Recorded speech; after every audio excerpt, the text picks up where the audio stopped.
Assalamualaikum warahmatullahi wabarakatuh. Halo teman-teman generasi anti korupsi. Kita mungkin sudah tidak asing ya dengan kasus korupsi yang hampir setiap tahun terjadi di Indonesia. Nah, bagaimana sih sejarah korupsi di negara kita? Mulai kapan dan bagaimana ya bentuknya? Mari kita pelajari bersama.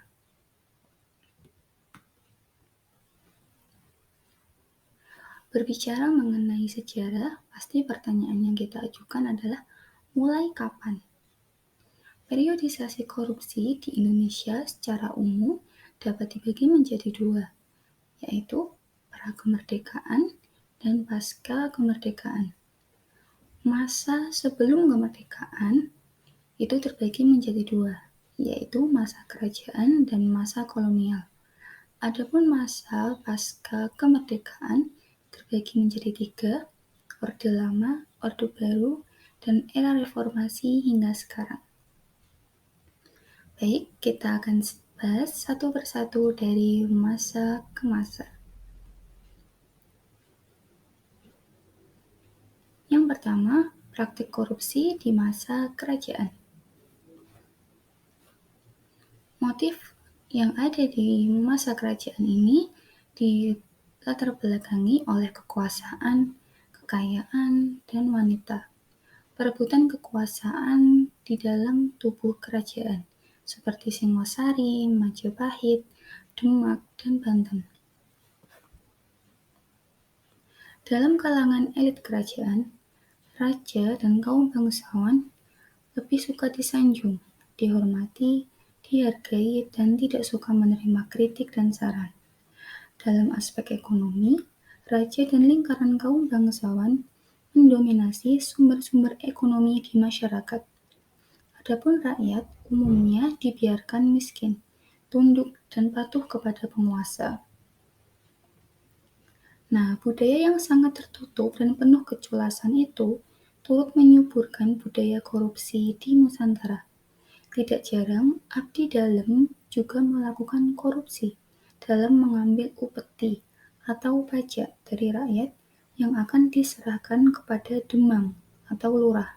Selanjutnya, oleh Demang akan diserahkan kepada Tumenggung. Abdi dalam di Katemenggungan setingkat kabupaten atau provinsi juga mengkorupsi harta yang akan diserahkan kepada raja atau sultan.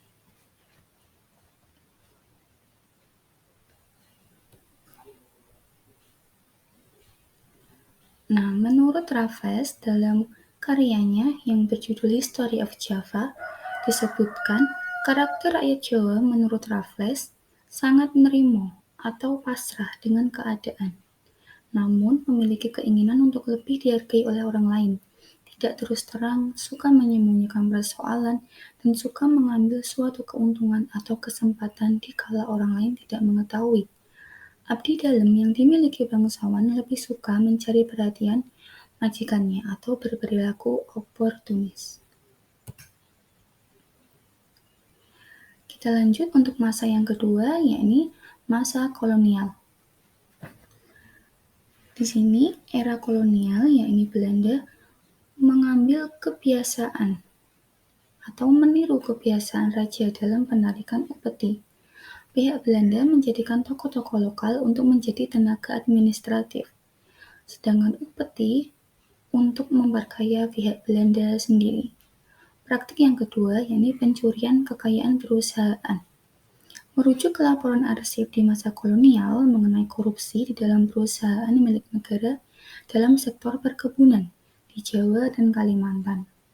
Pencurian kekayaan perusahaan milik pemerintah kolonial itu dilakukan oleh pegawai di semua level, mulai dari level kuli pribumi, yang sering membongkar tanah di lahan milik perusahaan yang baru dipupuk. Nah, tanah tadi dibawa pulang sebagai penyubur di lahan sendiri. Kemudian kuli panen, meletakkan hasil panenan di bawah guyuran hujan agar memperberat timbangan sehingga upah atas pekerjaannya bertambah. Di pegawai mandor kerap mempekerjakan kuli hantu. Maksudnya adalah memasukkan banyak nama kuli ke dalam laporan pengeluaran gaji meskipun faktanya tidak ada. Sampai di level pengawas mandor dan manajer yang menggelembungkan nilai belanja perusahaan. Selanjutnya kita memasuki masa pasca kemerdekaan, yakni Orde Lama. Kita akan mempelajari bagaimana usaha pemerintah dalam memberantas korupsi. Pada masa Orde Lama dibentuk Badan Pemberantasan Korupsi, yakni Panitia Retooling Aparatur Negara atau PARAN, yang dibentuk berdasarkan UU Keadaan Bahaya. Dipimpin oleh A. Nasution dan dibantu oleh 2 orang anggota, yakni Profesor Muhammad Yamin dan Ruslan Abdul Ghani. Namun ternyata pemerintah pada waktu itu setengah hati menjalankannya. Dilanjutkan oleh Operasi Budi.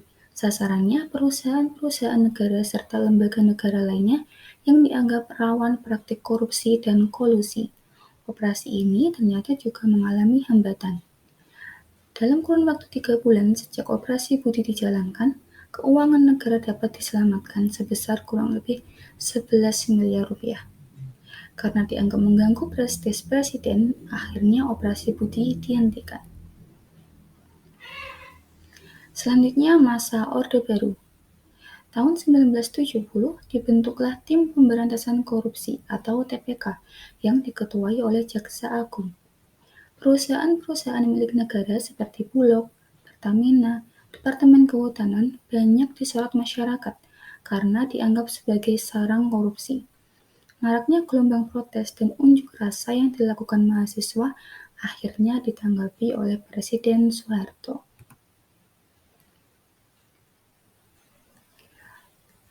Menurut Koordinator Indonesia Corruption Watch atau ICW, Adnan Topanhusodo mengatakan, kekuasaan terpusat sehingga karakteristik korupsi yang sering kali dilakukan adalah membuat peraturan atau kebijakan negara yang tujuannya menguntungkan penguasa ataupun orang terdekatnya.